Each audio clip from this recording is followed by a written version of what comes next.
මේ පන්දුවාරය තුල කුමක්ද සිදු කළ යුත්තේ ඒ වගේම කුමන ආකාරයට පන්දු යැවිය යුත්තේ කියා හොඳ සැලැස්මක් තිබිය යුතුයි. නැතිනම් අනිවාර්යෙන් පාසු ජයග්‍රහණයක් බවට පත් වෙන එක්පන් පිල්ලට.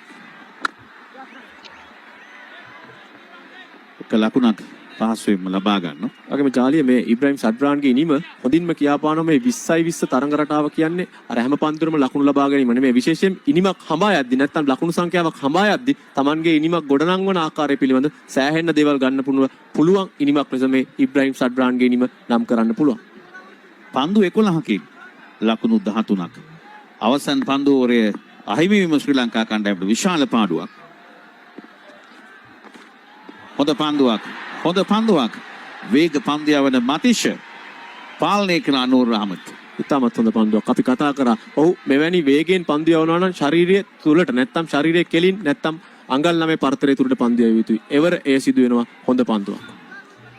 නැවතත් නරඹන්න පුළුවන් මේ පන්දුව මතිෂ පතිරණ ස්කෝරාම්ම හැටියට පන්දු යවන්නේ ආකාරයට පොළොට සමාන්තරව තමයි ඔහුගේ අත ගෙනියන්නේ. විකටු අසලින් පන්දුව ඇදී ආවේ. ඒ වගේ මේ අවසන් පෙළ පිතිකරුවන් කැමති නෑ වේගයෙන් පැමිණෙන පන්දු වලට පිතිකරණය යෙදෙන්න.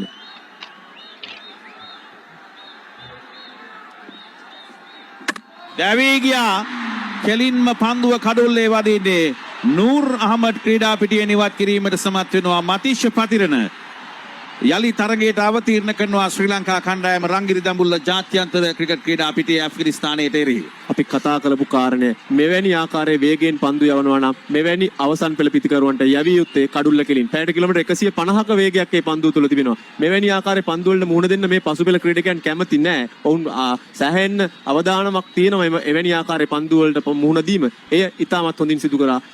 අඟල් 9 පාර්තරය තුල පන්දු පතිත කරනවා. වේගයක් ගැබ්ව තිබෙනවා. හොඳ ඉලක්කයක් තිබෙනවා. අවසාන ප්‍රතිඵලය කඩුල්ලක් බවට පරිවර්තනය කරගන්න. මේ කඩුල්ල විදී ගිය පන්දුවට පෙර ආතුව පන්දුවේ පැයට කිලෝමීටර් 153.5ක වේගයෙන් මෙන්න මේ පන්දු තුන දැන් සෑහෙන්න තීරණාත්මක පන්දු තුනක් බවට පත් වෙනවා. මතීෂ පතිරණ උත්සාහ කළ යුතුයි කඩුළු ලබා ගන්න මේ පන්දු තුන. එසේ නොමැතිනම් අවසාන පන්දු වාරය තුලදී ලකුණු 13 ඊතරම් අභියෝගාත්මක ඉලක්කයක් නෙමෙයි. නමුත් දැන් කඩුළු දෙකක් තියෙන නිසාවෙන් ඔවුන්ටත් සිදු වෙනවා කඩුල්ලත් ආරක්ෂා කරගනිමින් ලකුණු 13 ලබා ගන්න.